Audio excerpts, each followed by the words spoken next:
May mga bagay sa mundong ito na hindi dapat ginagambala. Sa liblib na sityurang Siquijor, ang mga punso ay hindi lamang tumpok ng lupa.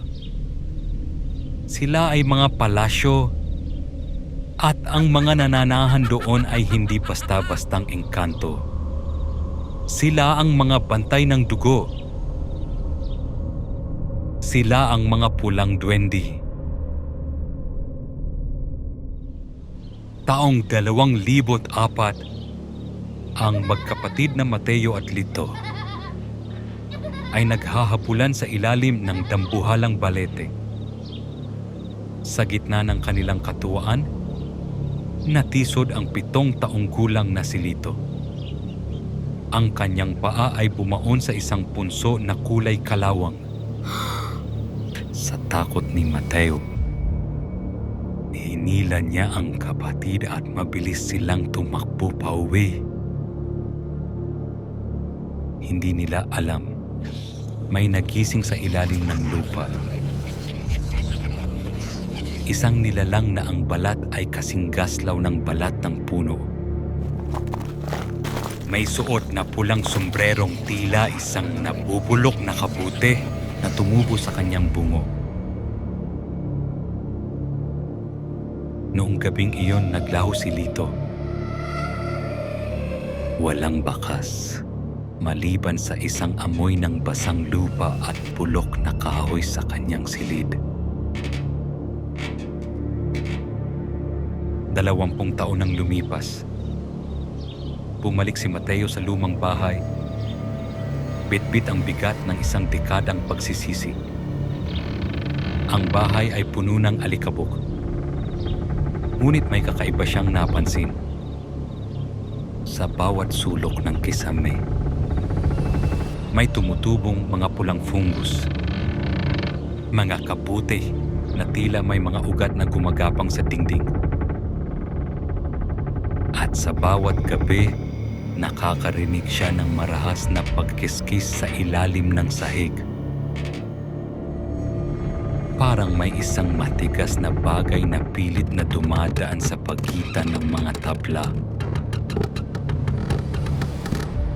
Hating gabi, hawak ni Mateo ang kanyang flashlight.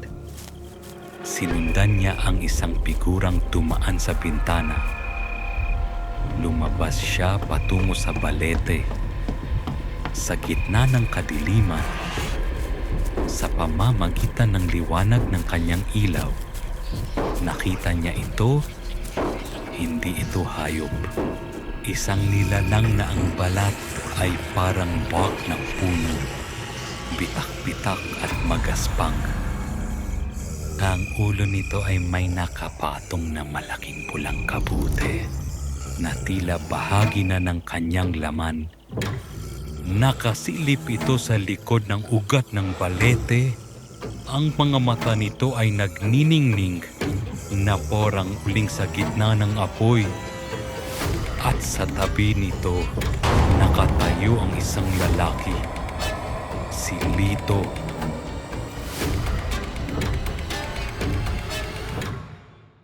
Si Lito.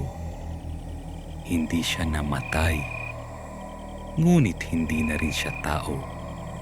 Ang kanyang balat ay kasing putla ng apo, at ang kanyang mga mata ay puro itim na lamang. Nakatayo siya doon, tila isang puppet na pinapagalaw ng mga ugat ng balete. Ang pulang duwende ay nakakapit sa kanyang balikat. Ang maliliit at malakahoy na mga daliri nito ay nakabaon sa balat ni Lito. Nagtatama ang kanilang mga mata. Patawarin mo ako. Bulong ni Mateo, ngunit ang tanging tugon ni Lito ay isang mekanikal na pagngiti. Alam ni Mateo ang kailangang gawin. Ang pulang duwende ay hindi titigil hanggat walang nananatili sa punso.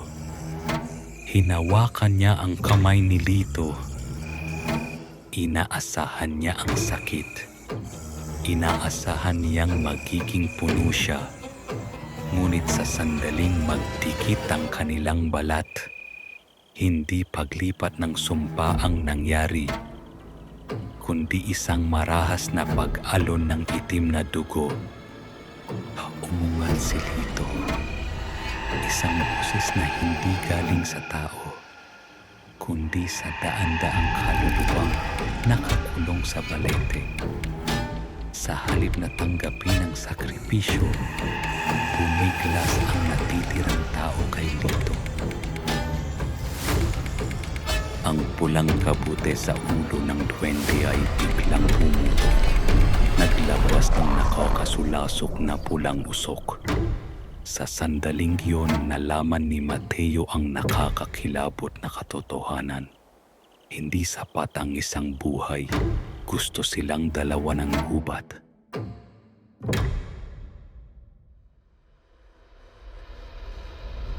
Sa gitna ng nakakabinging ugong at pulang usok, hinila ni Mateo ang nanghihinang si Lito.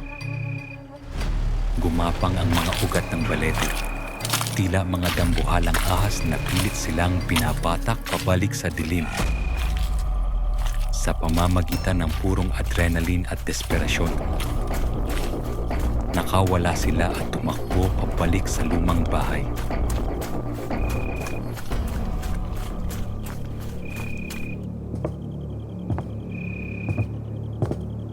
Pabagsak nilang naisara ang pinto. Katahimikan. Ngunit pag-ilaw ni Mateo ng kanyang flashlight sa sariling braso, nanlamig ang kanyang buong pagkatao. May tumutubo ng maliliit at pumipintag na pulang punggos sa kanyang balat. Ang sumpa ay nakapasok na sa kanyang dugo at nang lingunin niya si Lito, nakangiti ito sa dilim. Isang ngiting hindi sa kanya habang pumupulong ng isang pamilyar na kanta.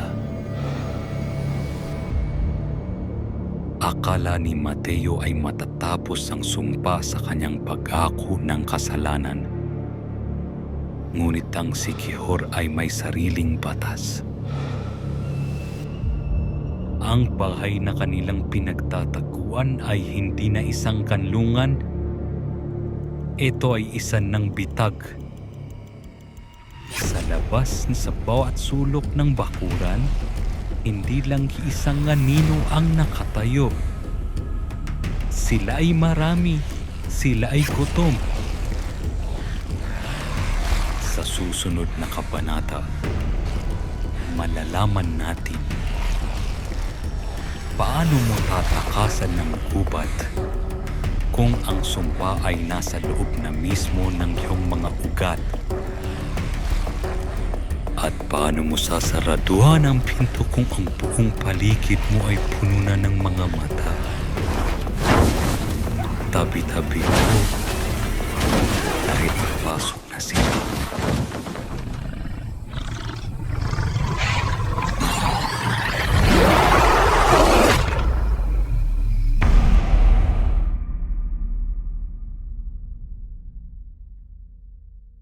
Sa huling sandali ng pag-asa, nang ang pintuan ng lumang ancestral house ay tuluyan ng bumigay sa bigat ng mga pulang duwende, tinanggap na ni Mateo ang kanilang katapusan, ipinikit niya ang kanyang mga mata. Hinihintay ang pagbaon ng mga matutulis na ngipin sa kanyang laman, ngunit sa halip na sakit, isang makapal at mainit na usok ang biglang pumasok sa silid. Amoy insenso. Amoy ng pinatuyong dahon ng kamangyan, makabuhay, at luha ng puno ng pili. Ang mga duwending nakapasok ay biglang napaatras. Nagpupumiglas at tumitili habang ang usok ay tumatama sa kanilang balat na tila asido. Mula sa siwang ng sirang pinto, isang pikura ang humakbang papasok. Isang matandang babae May hawak na umuusok na palayok na luwad sa isang kamay at isang latigo ng buntot pagi sa kabila. Si Tita Coring, ang nag-iisang albularyo sa kanilang angkan na naiwan sa Siquijor. Ang mga lapastangan! Wala kayong puwang sa pamamahay na ito! Magsibalik kayo sa ilalim ng lupa! Hinampas niya ang buntot pagi sa sahig. Isang nakakapasong tunog ang umalingaw-ngaw. Ang mga duwende, bit-bit ang kanilang galit at gutom, ay nagkandara pa pabalik sa dilim ng gubat. Nilapitan ni Tita Coring ang magkapatid. Walang sinayang na oras ang matanda. Hinila niya si Mateo at ang halos walang malay na si Lito palabas ng bahay, palayo sa nag-aamok na balete. Tinahak nila ang lihim na daan patungo sa kubo ni Tita Coring na matatagpuan sa pinakasulok ng kakahuyan. Isang lugar na napapalibutan ng mga baging ng bawang at mga basag na bote na may lamang pinaghalong asin at langis. Nang makapasok sila, mabilis na isinara ni Tita Coring ang pinto at naglagay ng krus na gawa sa uling sa haligi. Ligtas na sila, pansamantala. Inihiga nila si Lito sa isang banig. Ang balat ng binata ay kasing kulay ng abo at ang kanyang paghinga ay mababaw. Tiningnan naman ni Tita Coring ang braso ni Mateo. Ang mga maliliit na pulang kabute na tumubo sa kanyang balat ay patuloy sa pagpintik. Binalaan ko ang mga magulang nyo noon, Mateo.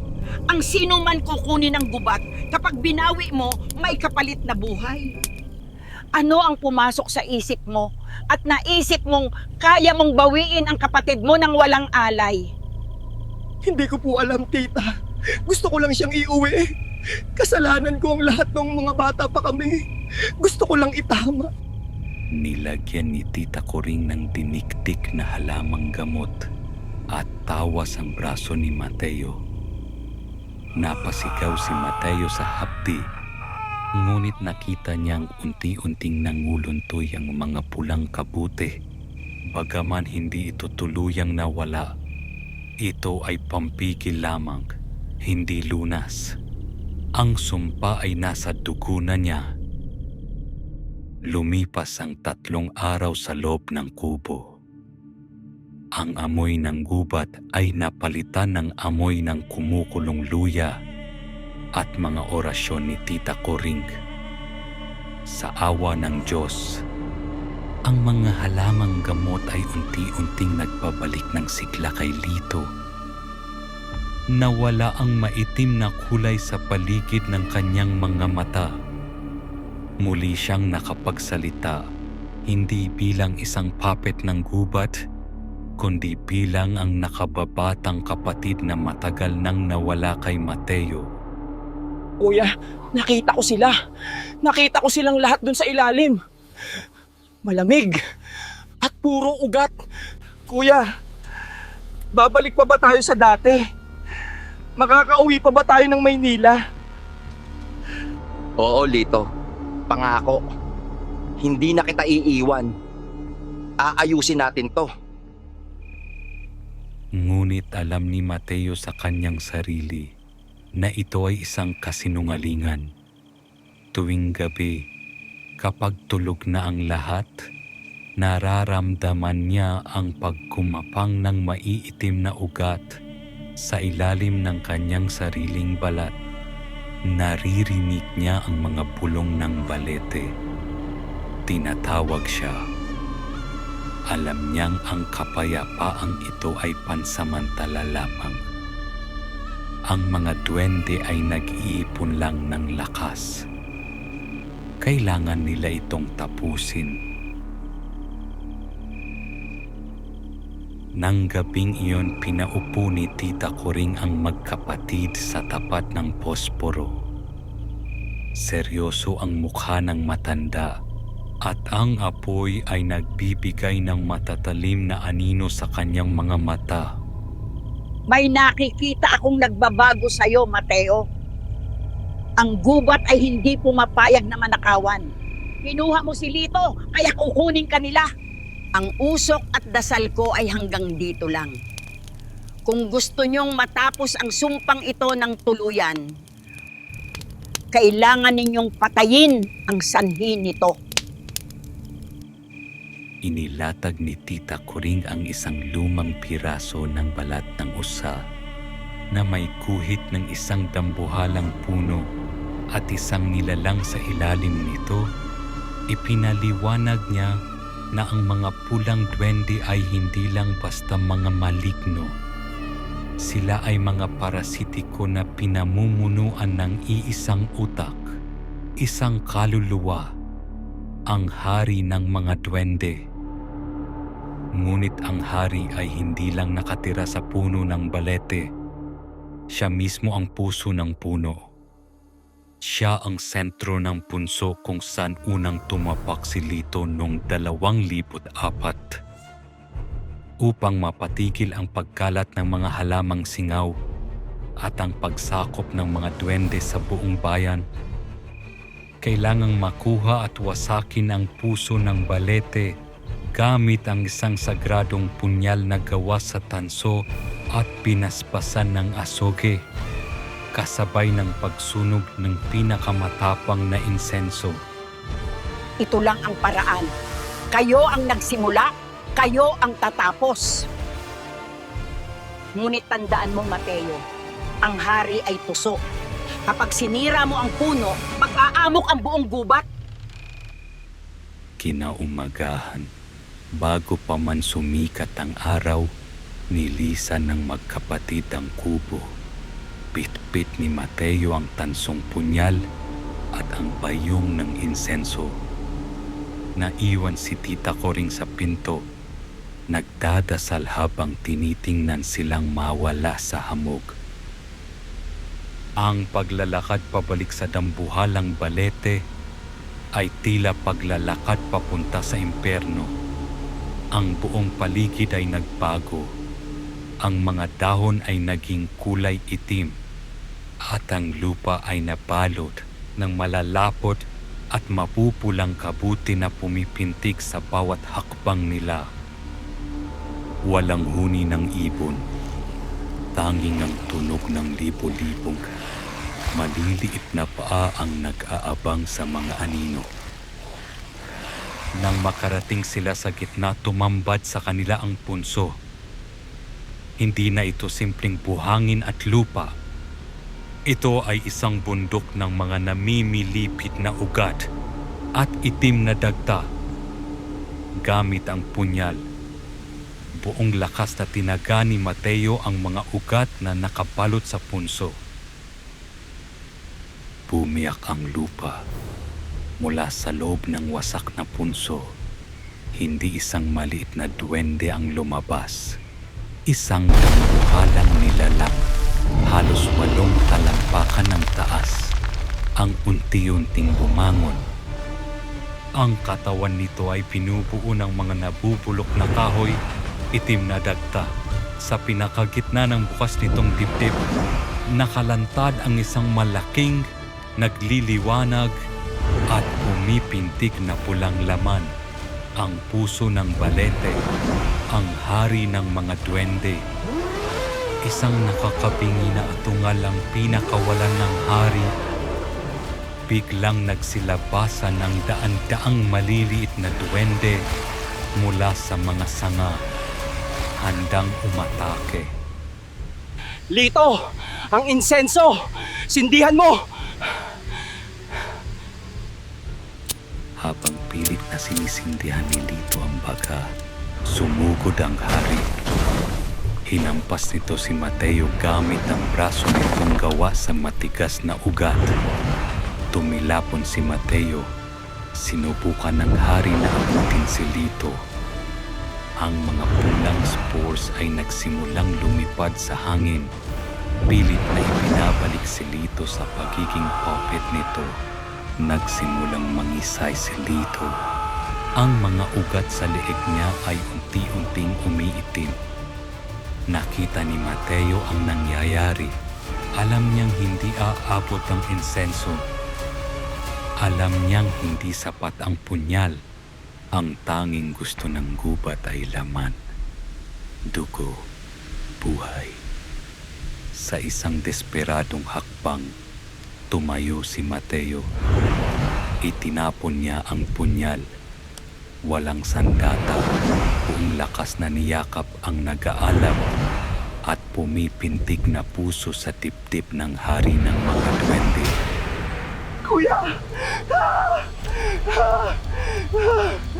Huwag! Kuya, bitawan mo yan! Inako ni Mateo ang lahat. Ang sumpa, ang sakit, ang korupsyon ng buong gubat ay hinigop ng kanyang katawan. Tinanggap niya ang pagiging bagong sisidlan. Nagsimulang manigas ang hari ng mga duwende, nawawalan ng lakas. Habang si Mateo ay unti-unting nagiging hulayabo. Ang kanyang mga paa ay naging mga ugat na bumaon sa lupa. Ang kanyang balat ay naging makapal na balat ng puno. Isang huling paghinga, isang huling pagpatak ng luha mula sa naging kahoy na mata ni Mateo. At ang buong gubat ay natahimik. Ang mga maliliit na duwende ay naging mga alikabok at tinangay ng hangin. Nawala ang kulay pula sa paligid. Nakauwi si Lito sa Maynila. Ngunit iniwan niya ang kanyang puso sa Siquijor. Sinasabi nila na tuwing kabilugan ng buwan, ang bagong puno sa gitna ng kakahuyan ay hindi nananakit ng tao. Nakatayo lang ito tahimik, tila isang bantay na pinoprotektahan ang mga naliligaw. Walang makakatakas sa batas ng gubat. Ngunit minsan, may mga pag-ibig na kayang baguhin ang batas na yon.